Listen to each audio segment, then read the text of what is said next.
I think I thought for some reason if I was out vlogging, like on the street, that I'd all of a sudden stop paying attention to where I was walking and trip over something or, you know, get hit by a vehicle.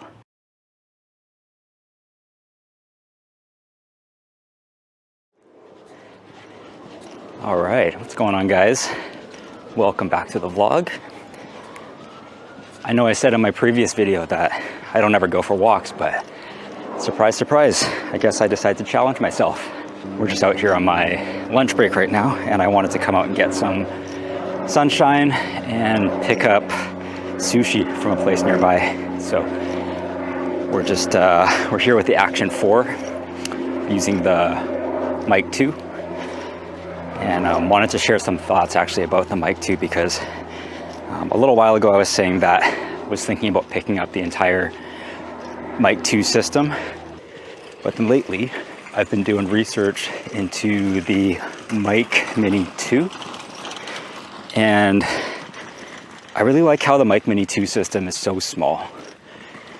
Because the one thing I notice about the Mic 2, especially in my gym vlogs, is like it's not a big microphone by any means, but in the gym specifically, when you're moving around a lot, you definitely notice that the mic is attached to your shirt, and it does have a tendency to move around quite a bit, especially if you're, you know, doing like active things.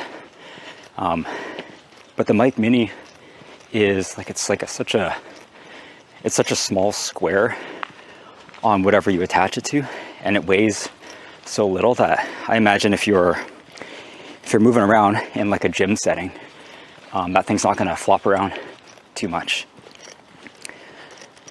So yeah, I'm really considering getting the Mic Mini system instead of going for the more expensive Mic 2 system.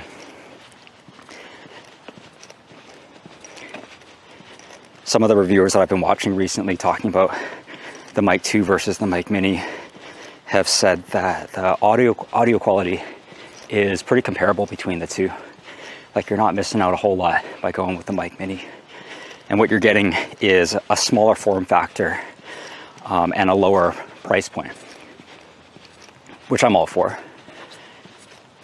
And I think, I guess if you're more of a professional in this world, the Mic 2 makes sense for you because it has that internal recording, which means that if the signal between the Mic 2 and your receiver gets disconnected, the Mic 2 can still record audio to itself. So you're not going to run into a situation where you're going to lose audio if the connection between the mic and your camera, the receiver on your camera, gets lost. And I'm still contemplating if I actually do want to go with the Mic Mini, but I think I will. I really like the cheaper price of it, and like I said, the form factor is just so appealing to me. Like, the Mic 2 isn't big by any means. Oh, and also I've also got the wind muff on the Mic 2 today, so we'll see how this works because it's a little bit breezy on my walk here, and I've never used the wind muff, so I'm curious if it helps with quieting down some of that wind noise. For myself too, I really need to test these cameras out more. Like, I've taken them on vacation with me, and I've used them in the gym, but there's something about filming outdoors where the quality of your videos just seems to elevate.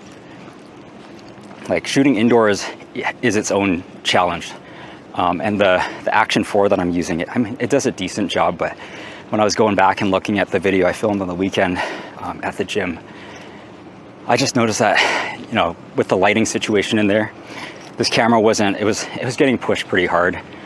Things were starting to get noisy. The sharpness was starting to suffer.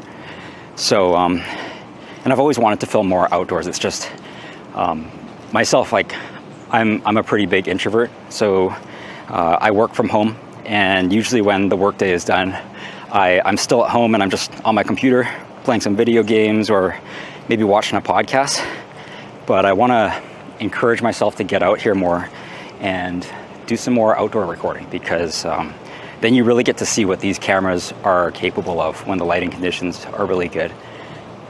Like, I've always told myself when using these cameras that I want something that has good low light performance.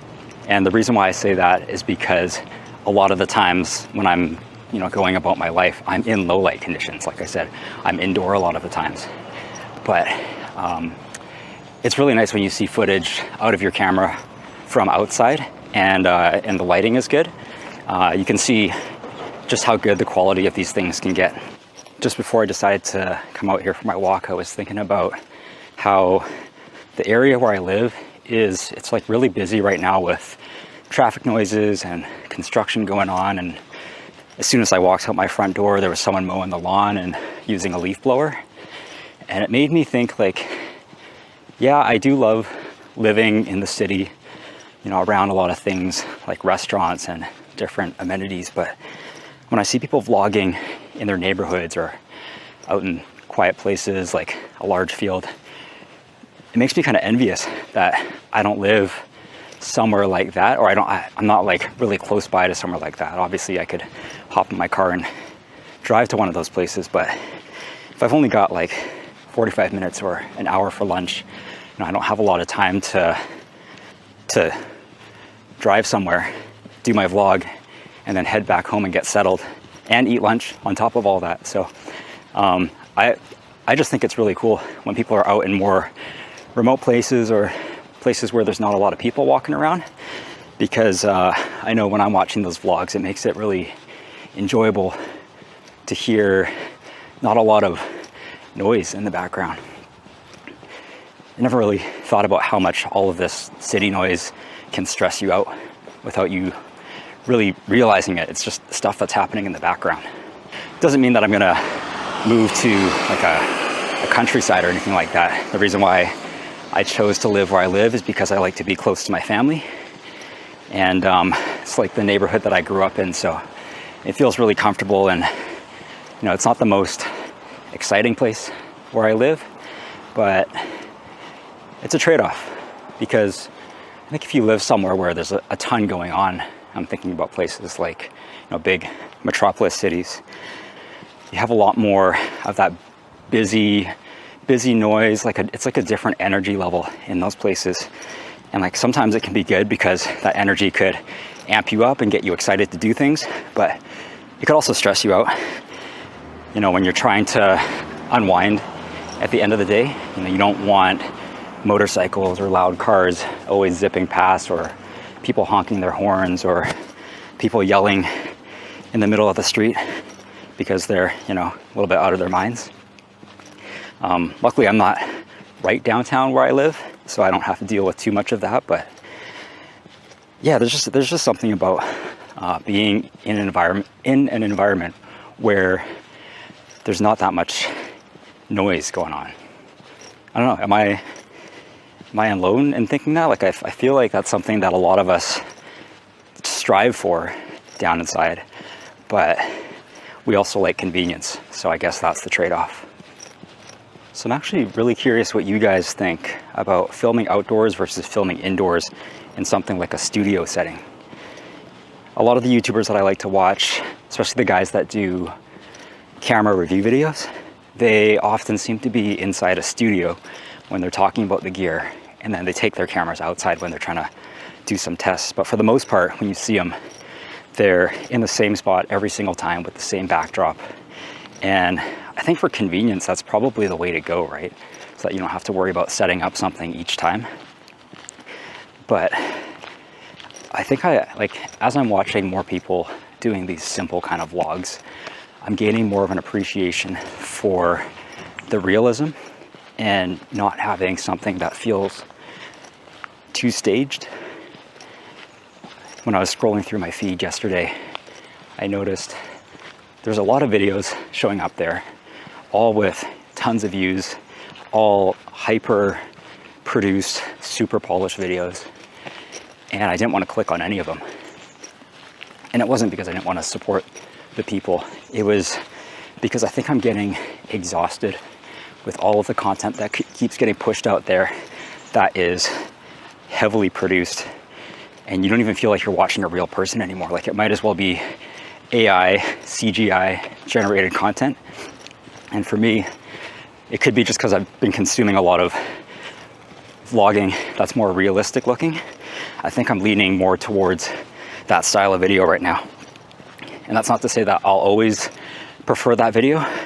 There's obviously moments where you want to see more realism from somebody, and then there's times when seeing a produced video like a camera review video or something like, I don't know, like a travel video that looks more like a movie, I think those are really cool to see. But I don't know, I'm kind of on the fence about this one right now. I just noticed that I was getting turned off by all of those videos that were done, you know, almost look too professional, if that makes any sense.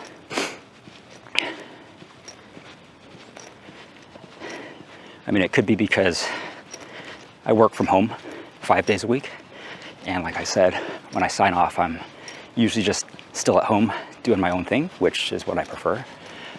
But when I'm watching these videos of people doing their walks and talks, it has this element of realism to them that makes me feel like I'm hanging out with them. And like, obviously we're not interacting through the camera, but it's good enough for now to give me that kind of that connection that we all crave. You know, we don't want to, I don't think we're meant to be on our own 24/7, but at least where I live, there's not like a lot going on with, you know, people reaching out to hang out or organizing things. So I feel like a lot of the connection that I get, as strange as it sounds, is through watching people online.